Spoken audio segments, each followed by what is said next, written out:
grève de la faim, c'est toujours quelque chose à prendre très au sérieux. Hier, une équipe du PMSD, dont le président est le député Tivini, mais aujourd'hui, on va tenir à venir, premièrement, pour exprimer nos soutiens à Clancy et toute l'équipe de supporters.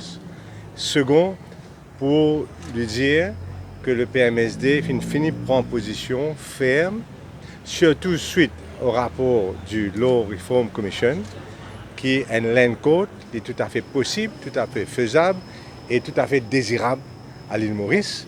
Et aujourd'hui, nous attendons que le gouvernement prenne une position ferme pour mettre une fin à sa grève de la faim là, une position ferme, comme le souhaite Clancy, qui nous fait dans l'affaire des terres, donc rapport recevoir Commission de justice et vérité fin 2011, début 2013, gouvernement, alors sous mon comité, nomme un Land Research and Monitoring Unit, qui est un comité à plein temps, des gens payés, un ex-chief surveyor, l'avocat, etc. Et ce travail, c'est étudier à peu près 224, pas à peu près 224 dossiers qui nous donnent et pour guetter lesquels là-dedans qui est dans substance et dans bona fide.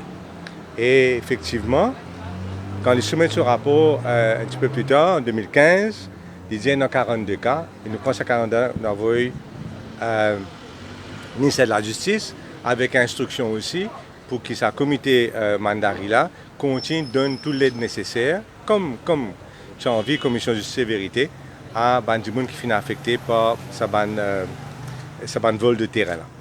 Donc, à peu près ça, mais en tout, bien connaître qu'il y a beaucoup plus que 224 cas, il y a plus de 400 cas, et Mandari, il continue de faire ce travail, mais il ne faudrait pas nous sous-estimer, c'est ça mon point, parce que je traite ce dossier-là, j'ai un courage de traiter ce dossier-là, moi, sous-estime la complexité et la difficulté de la chose.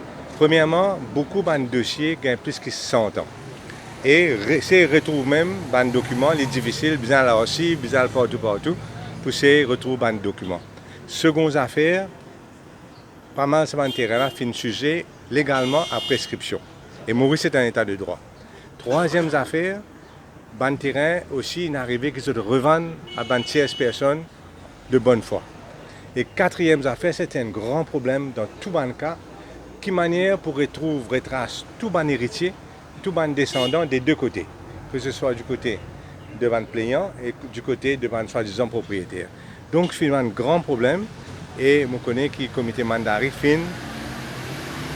il fait patauger un petit peu, mais je besoin de dire qu'il fait peut-être 8 à 10 cas assez sérieux, il fait amener en Cour suprême, il fait un de succès.